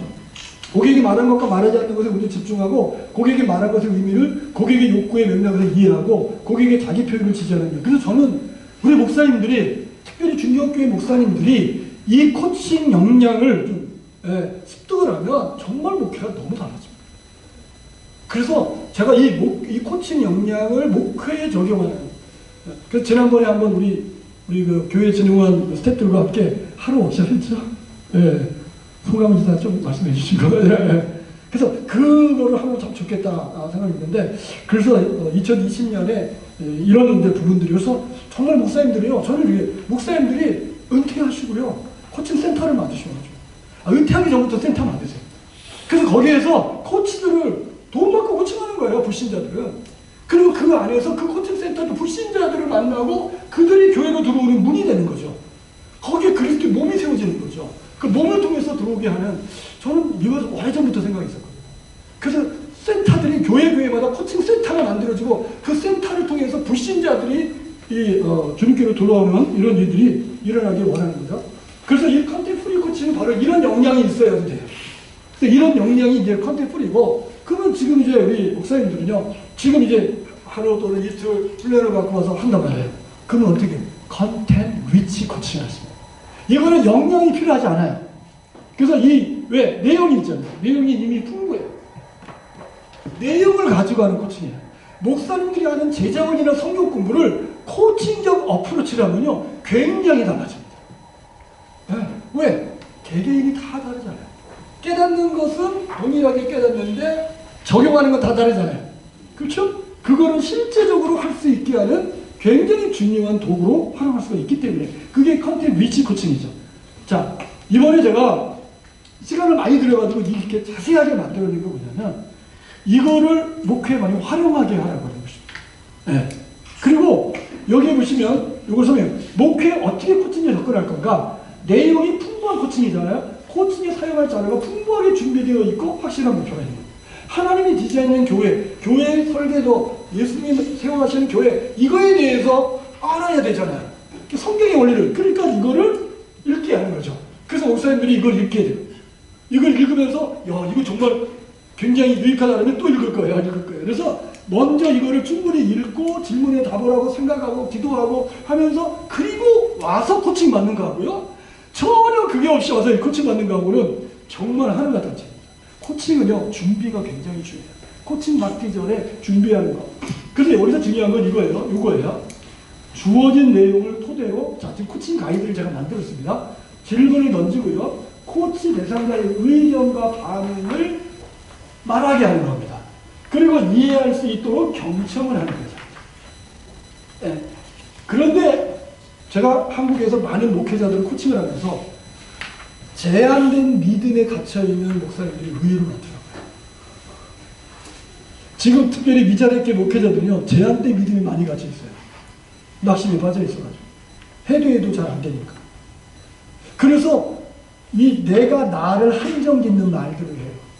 그거를 꺼내주는 이제 역할을 하면 좋은데, 그거를 이제 우리가 거기까지 하면 좋은데, 일단 그 다음에 잘못된 추정, 미래를 항상 부정적으로 보는, 자, 이런 것들을 내가 관찰하고 좀 놔둬도 좋을까요? 하고 예를 들어서 이런 거죠. 이게 어떤 분이 이야기를 듣는데, 제가 관찰한 거를 좀 나눠 좋을까요? 제가 들은 거를 좀 나눠 좋을까요? 허락을 받는, 항상 코칭은 허락을 받는 거예요. 뭐예요? 얘기하니까. 네, 목사님 이야기를 들으면서 목사님은 돈이 있어야지 건축할 수 있다고 하는 100%의 믿음을 갖고 있는 것 같아요. 그러면 어떠세요? 이렇게 묻잖아요. 믿음이 행동을 만들어야돼요. 그 믿음이 제한된 믿음, 부정적인 믿음, 잘못된 추정에 갇혀져 있는 분들을 꺼내주는 게 코칭이 아주 중요한 역할인데, 혹시 그런 것이 있다면 여러분들이 할 수가 있는 거고요. 그 다음에 중요한 게 뭐냐면 실천력과 책임감을 높일 수 있도록 하는 거예요. 실천력을 높이고 책임감을 높이는데 최고의 기술이 코칭입니다. 그래서 여러분 여기 제가 만들어온 코칭 가이드를 가지고 그대로 질문을 따라서 하시면, 네. 근데 요거는 코치 받는 사람들은 주면 안 돼요. 여러분만 가지고 그 가이드를 가지고 이렇게 해보세요. 네. 목사님들은 많이 성경 공부도 많이 하셨기 때문에, 그래서 이제 퍼실리테이터 역할을 하시면 돼요. 촉진하고 끌어내고 이야기하게 하고, 그러면 또 이렇게도 하면 하다, 이거 이제 셀에서 주로 많이 하는데, 하다가 잠깐 멈추고 이것에 임재하신 주님을 바라보는 시간을 갖게 하고, 그분이 어떤 마음을 주는지를 나누게 하고, 그게 크리스천 코칭이에요. 그러니까 그렇게 하라고 좀 하시면 굉장히 좋을 것 같습니다. 혹시 제 도움이 필요하면 저한테 전화하셔가지고 물어보시면 제가 도와드리도록 그렇게 하겠습니다. 그래서 이 5C 프로세스에 의해서 되어져 있죠. 커넥, 체크. 이게 지금 뭐냐면, 이거를 드릴게요. 마음과 마음이 이어지는 시간입니다. 그래서 거기 질문들이 있어요. 그 질문, 지난 시간 동안요, 가장 좋았던 일, 이런 걸 나눠야 되는데, 힘들었던 일, 이런 얘기 있다가 안 돼요. 네, 그러니까 그런 질문을 가지고 좋았던 일, 셀레브레이트해주고, 기뻐해주고, 이게 첫 번째 커넥이고요. 두 번째는요, 과제를 했어요, 안 했어요? 이게 아니라, 여러분 중요한 게 코칭은요, 과제 검사하는 게 아니에요. 코칭은요, 고객이 고객 자신에게 책임을 다하도록 돕는 거지, 코치에게 책임을 다하는 게 아니에요. 그러니까, 너희 숙제도 못했는데 이거 생각할 필요 없어요.